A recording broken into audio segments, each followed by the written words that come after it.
Assalamualaikum warahmatullahi wabarakatuh. Perkenalkan, nama saya Sri Rayu Aprilia. Saya ingin menjelaskan poin-poin tentang wirakoprasi. Jadi saya ingin menjelaskan poin-poin tentang wirakoprasi. Yang pertama, sumber pendapatan masyarakat. Yang kedua, pengurangan ketimpangan ekonomi. Yang ketiga, pemberdayaan ekonomi lokal. Dan yang keempat, penciptaan lapangan kerja. Yang pertama, perekonomian Indonesia saat ini berada dalam fase pemulihan pasca pandemi COVID-19 dan menghadapi tantangan global seperti inflasi dan perubahan iklim. Dalam konteks keberlanjutan pembangunan ekonomi nasional sangat bergantung dan peningkatan pendapatan masyarakat, pengurangan ketimpangan sosial ekonomi, pemberdayaan ekonomi lokal, dan penciptaan lapangan kerja yang berkualitas.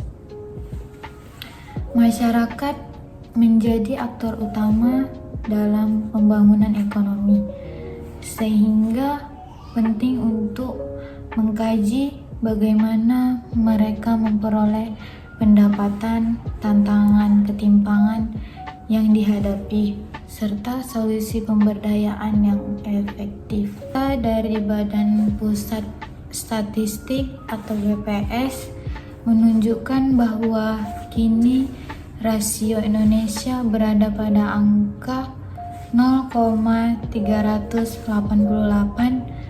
pada Maret 2023 yang menandakan masih terjadinya ketimpangan dalam distribusi pendapatan. Sementara itu, lebih dari 64 juta UMKM berkontribusi terhadap 60,3% produk domestik bruto atau PDB dan menyerap 97% tenaga kerja nasional. Ini menunjukkan bahwa ekonomi lokal dan UMKM memegang peran vital dalam struktur ekonomi Indonesia. Teori pembangunan ekonomi menurut Michel Todaro dan Stephen Smith 2015, pembangunan ekonomi tidak hanya ditentukan oleh pertumbuhan PDB, tetapi juga pemerataan pendapatan, penciptaan kesempatan kerja, dan peningkatan kualitas hidup masyarakat. Pendekatan ini dikenal sebagai pembangunan inklusif. Ketimpangan ekonomi merujuk pada perbedaan distribusi sumber daya dan pendapatan antar individu atau kelompok dalam masyarakat. Kini rasio digunakan untuk mengukur tingkat ketimpangan ini. Semakin mendekati, semakin tinggi ketimpangannya. Ketimpangan disebabkan oleh akses yang tidak merata terhadap pendidikan, kesehatan, dan peluang ekonomi. Pemberdayaan ekonomi lokal. Pemberdayaan ekonomi lokal adalah proses peningkatan kapasitas masyarakat lokal dalam mengelola potensi ekonomi daerahnya untuk meningkatkan kesejahteraan. Pendekatan ini meliputi penguatan UMKM, BUMDes, koperasi, dan ekonomi kreatif berbasis komunitas. Teori pasar tenaga kerja. Menurut teori dualisme, pasar tenaga kerja oleh De Ringer dan Fiore 1971. Pasar tenaga kerja terbagi menjadi dua. Yang pertama, pasar yang menawarkan pekerjaan stabil. Dan yang kedua, pasar sekunder yang bersifat informal dan tidak stabil. Penciptaan lapangan kerja yang berkualitas menjadi kunci dalam pengentasan kemiskinan. Sumber pendapatan masyarakat Indonesia.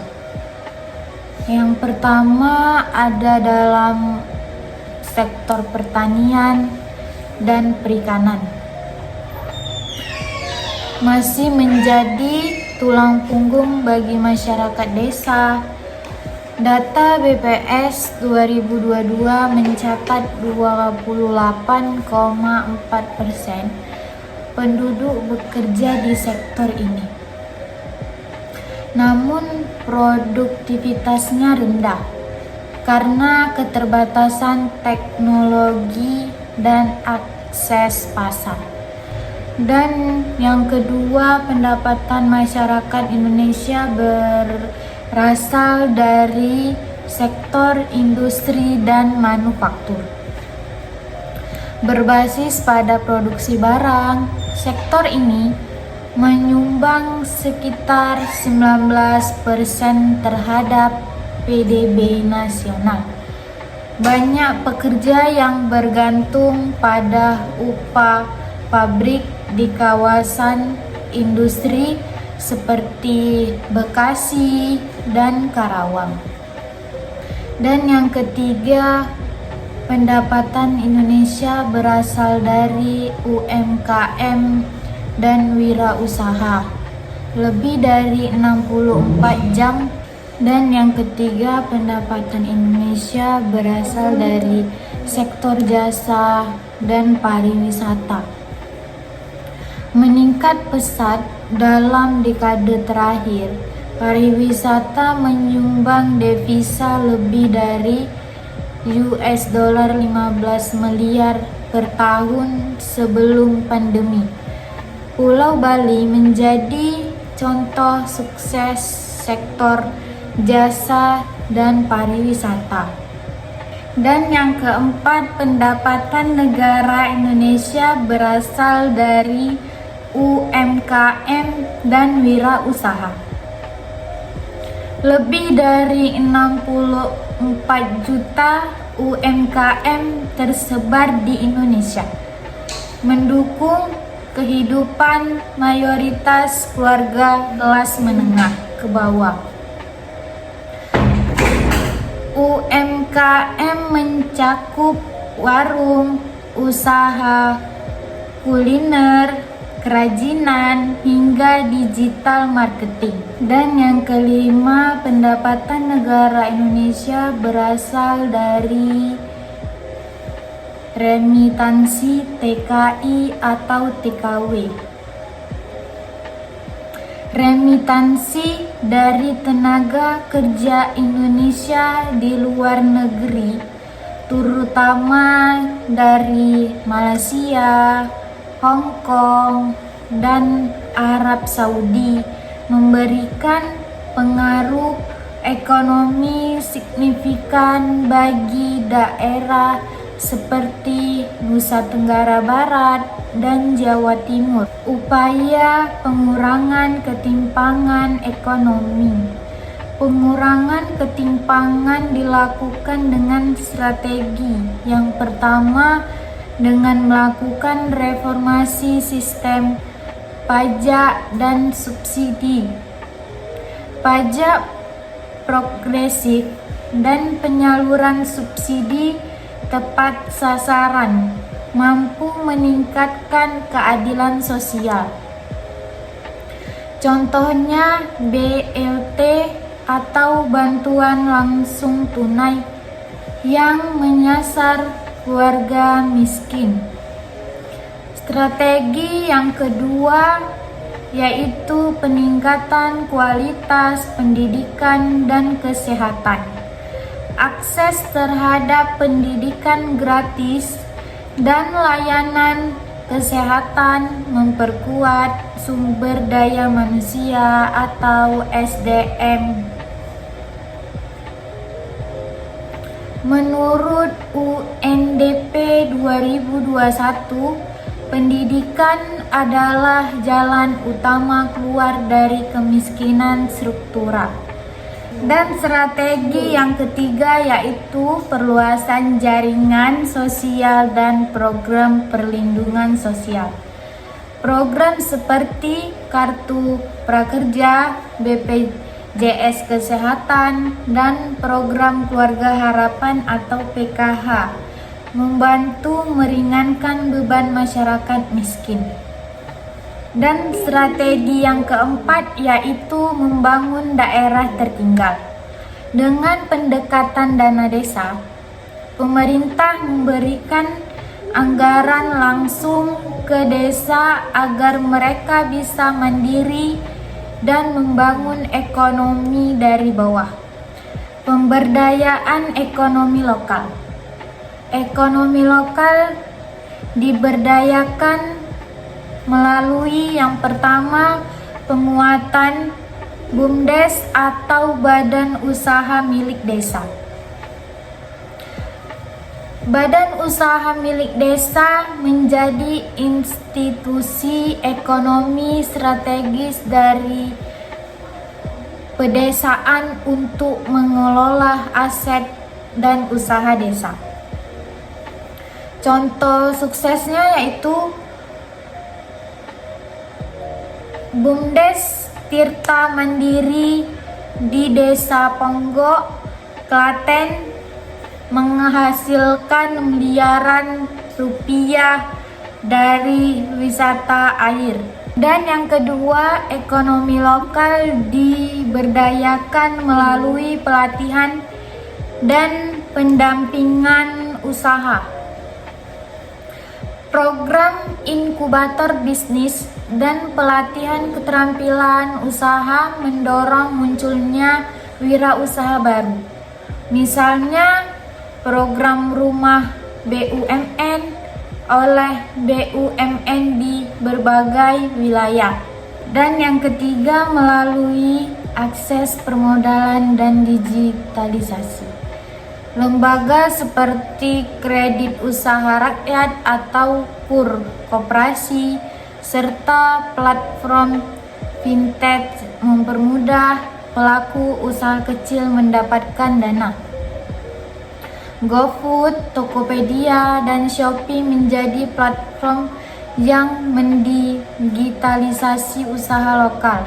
Dan yang keempat, melalui peningkatan infrastruktur ekonomi, membangun jalan, listrik desa, dan internet pedesaan, memperkuat konektivitas antar wilayah, dan membuka peluang pasar baru.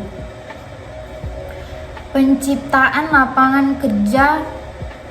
Langkah strategis dalam menciptakan lapangan kerja yang pertama yaitu investasi di sektor padat karya.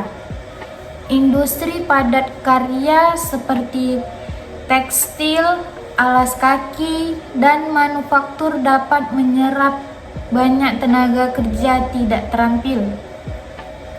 Dan yang kedua, dukungan terhadap wirausaha muda. Program Wirausaha Muda Mandiri dan Kartu Prakerja telah melahirkan banyak pelaku usaha baru, terutama di kalangan milenial. Dan yang ketiga, pengembangan ekonomi kreatif. Sektor ekonomi kreatif seperti desain, konten digital, game, dan fashion tumbuh pesat. Ekonomi kreatif menyumbang 1.300 triliun ke PDB Indonesia pada 2022. Dan yang keempat, ekspansi industri hijau dan energi terbarukan. Peralihan ke energi terbarukan membuka peluang kerja baru di bidang panel surya, biomasa, dan pengelolaan limbah. Jadi kesimpulannya yaitu sumber pendapatan masyarakat Indonesia sangat beragam, mulai dari pertanian hingga industri kreatif. Namun ketimpangan masih menjadi tantangan. Oleh karena itu, penguatan ekonomi lokal melalui pemberdayaan masyarakat dan penciptaan lapangan kerja yang inklusif sangat penting. Strategi pembangunan yang merata dan keberlanjutan menjadi kunci bagi Indonesia untuk keluar dari jebakan ketimpangan dan pengangguran. Jadi pemerintah perlu memperluas akses pendidikan vokasi dan kewirausahaan. Program digitalisasi UMKM harus ditingkatkan dan difokuskan di daerah. Perlu kolaborasi antara pemerintah, swasta, dan masyarakat dalam menciptakan lapangan kerja hijau dan kreatif. Jadi hanya ini materi yang saya sampaikan. Assalamualaikum warahmatullahi wabarakatuh.